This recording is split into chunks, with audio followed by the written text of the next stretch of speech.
The single fastest way to melt visceral belly fat is to stop eating dead sugar. In fact, health experts have found dead sugar is killing more people than tobacco. It's one of the biggest causes of visceral fat gain, and it's why you likely experience brain fog, fatigue, and feel decades older than you are. I'm Dr. David Jockers, Doctor of Natural Medicine, and today I want to tell you everything I know about dead sugar, how to avoid it, and how to reverse its effects as soon as tonight. See, when you eat a fruit, the sugar inside it comes packaged with fiber, vitamins, minerals, and antioxidants. Your body does not just receive sweetness, it receives a complete biological package that helps it process that sugar properly. This is a live sugar. Now take that same sugar, strip away the fiber, remove the minerals, and inject it into a processed food or a beverage. This is dead sugar. Dead sugar is sugar that has been isolated and refined to the point where it carries nothing useful for the body. It's just a concentrated hit of sweetness with zero biological support. But the bad news is, dead sugar is everywhere. High fructose corn syrup, liquid sugars and sodas, energy drinks, flavored coffees, and fruit juices, these are all dead sugars, and they're hiding in foods most people eat every single day without realizing it. Now, here's how dead sugar is different from a live sugar. When a live sugar enters your body, the minerals, the nutrients, slow digestion, the body handles the incoming energy smoothly. When dead sugar enters your body, none of that support exists. The body receives a large energy load with no minerals or nutrients to help manage it. This places stress on your metabolic systems, especially your liver, which now has to process a flood of concentrated sugar completely on its own. But the real danger isn't the stress on your liver. The problem begins when this sugar starts feeding a very specific and very dangerous type of fat, and this starts inside your liver. When you consume dead sugar, a large portion of it is fructose, and fructose is different from other sugars because almost no other tissue in your body can process it, so it goes straight to the liver. When fructose arrives in small amounts from whole foods,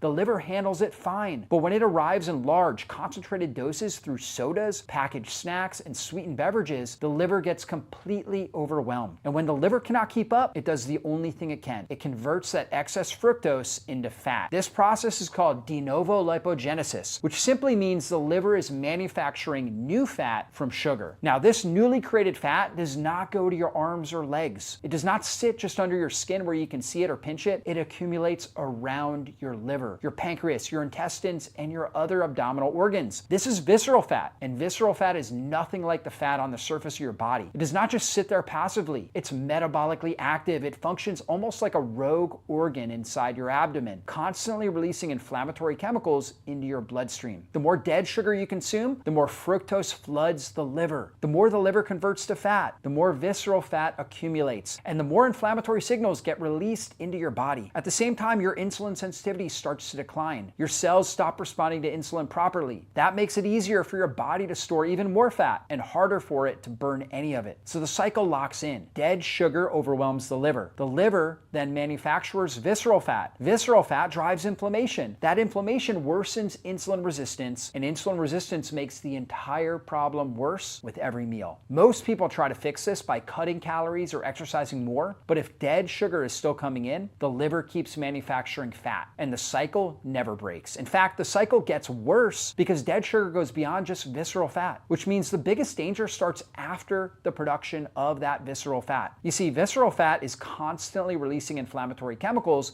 called cytokines directly into your bloodstream, and that inflammation travels everywhere. It hits your brain, your blood vessels, your immune system. Everything downstream gets affected. When inflammatory signals reach the brain, they interfere with how your neurons produce and use energy. The brain is the most energy-demanding organ in your body. It needs a steady supply of fuel to function properly. Inflammation disrupts that supply. It slows down neuronal communication, reduces processing speed, and makes thinking feel heavy and effortful. This results in brain fog. You've been there, and it's not random. It has a direct biological cause sitting inside your abdomen. Then, visceral fat affects your energy. See, your mitochondria are the energy-producing units inside every cell. They power everything: your muscles, your organs, your brain. But mitochondria are extremely sensitive to inflammatory stress. When chronic inflammation is present, mitochondrial function declines. They produce less energy and recover more slowly. And the result is that heavy, dragging fatigue that no amount of sleep seems to fix. That dangerous effect of visceral fat, it will reach in your blood blood vessels. You see, visceral fat damages the lining of your blood vessels over time. Blood flow becomes restricted, less oxygen and fewer nutrients reach your brain and vital organs. This is one of the reasons visceral fat is so strongly linked to heart disease, cognitive decline, and accelerated aging. And most of this is invisible on standard lab work. Your basic blood work can look completely normal, while visceral fat is quietly driving inflammation, damaging your blood vessels, and degrading your brain function in the background. Many people feel decades older than they are, and they have no idea why. And it all started with the dead sugar that no one warned you about. So the question is, what do you actually do about it? The goal here is to break the cycle, stop the liver from manufacturing visceral fat, reduce the inflammation that is already there, and restore the metabolic environment your brain depends on. And here's how you do that. Start by cutting out dead sugar completely. As long as dead sugar is coming in, the liver keeps converting fructose into visceral fat. The cycle cannot break if the input never stops. You don't have to eliminate sweetness entirely, you just have to replace dead sugar with a live sugar. For example, raw honey is different from dead sugar. It arrives with antioxidants, enzymes, and beneficial plant compounds that actually support the body instead of burdening it. So you can get the same sweetness, but with biological value attached. This is the alive sugar that works with your metabolism instead of against it. And another way is to eat more protein. When you cut dead sugar, you need something to replace the calories and keep hunger under control. Protein helps in this case. High protein intake does 3 things at once. Number 1, it preserves your muscle mass, which is critical for insulin sensitivity. It keeps you full, which reduces the urge to reach for sugar, and it supports cellular repair, which helps the body recover from inflammatory damage visceral fat has already caused. So aim for high quality protein at every meal. Eggs, meat, fish, and poultry. You can also do grass-fed or organic dairy like unsweetened Greek yogurt, cottage cheese, all those are excellent choices. Then do resistance training. This step is non-negotiable after 40. You see, muscle is the primary tissue that clears glucose from your bloodstream. The more muscle you have, the better your insulin sensitivity and the harder it becomes for the body to accumulate visceral fat. Resistance training 2 to 3 times per week preserves existing muscle and builds new lean tissue over time. This directly improves how your body handles incoming sugar and carbohydrates. It also increases mitochondrial density, which means more energy production capacity in every cell, including the brain. Another thing you can do is walk after meals. This is one of the simplest and most underrated tools available. A 10 to 15 minute walk after eating improves glucose clearance. Instead of the post-meal blood sugar spike sitting in your bloodstream and being converted to fat, your muscles absorb it and use it for movement. Over time, this habit alone can improve insulin sensitivity and reduce the amount of fuel available for visceral fat production. And of course, you want to prioritize sleep. We know poor sleep raises cortisol. Elevated cortisol then raises blood sugar. Elevated blood sugar raises insulin, and elevated insulin promotes fat storage, particularly that visceral fat. This is why people who sleep poorly tend to carry more belly fat even when their diet is relatively clean. Sleep is where the body repairs, regulates hormones, and clears inflammatory waste from the brain. So don't sleep on sleep. You got to prioritize it. Now let's do the most frequently asked questions I get about dead sugar and its connection to overall health. Question number 1, are natural fruit sugars safe, or are they also dead sugar? And this is one of the most common misconceptions in nutrition. Fruit juice, even 100% natural fruit juice, like 100% natural orange juice, with no added sugar, it's essentially a dead sugar. When you juice a fruit, you remove the fiber, and the fiber is what separates a live sugar from dead sugar. Without it, the fructose in fruit juice hits the liver in a concentrated dose, exactly the same way soda does. The whole fruit is fine because the fiber slows absorption and the nutrients arrive intact. But the juice is a different product entirely. It's best avoided if reducing visceral fat is the goal. Now, question number 2, does alcohol behave like dead sugar in the liver? The answer is yes, and in some ways, it's even more damaging. Alcohol is processed almost exclusively by the liver, exactly like fructose. You see, when you drink alcohol, the liver prioritizes breaking it down above everything else, including fat burning. During that entire window, fat metabolism stops completely. On top of that, alcohol converts it into acetaldehyde, a toxic byproduct that directly damages liver cells and drives inflammation. Regular alcohol consumption combined with dead sugar intake creates a double burden on the liver that accelerates visceral fat accumulation significantly faster than either one of those things alone. So question number 3, why does visceral fat keep building even when someone's eating less and exercising? This is one of the most frustrating situations people face. The reason it happens is that calorie restriction and exercise alone, they're not going to fix the liver. You see, if dead sugar is still coming in through condiments, sauces, flavored drinks, or packaged snacks, the liver keeps converting fructose fructose into visceral fat, regardless of how much you're exercising or how little you're eating overall. Plus, extreme calorie restriction raises cortisol, and that raises insulin, which actively promotes visceral fat storage. The body interprets severe dieting as a stress signal and responds by protecting its fat reserves. This is why targeting the specific input, dead sugar, matters far more than simply eating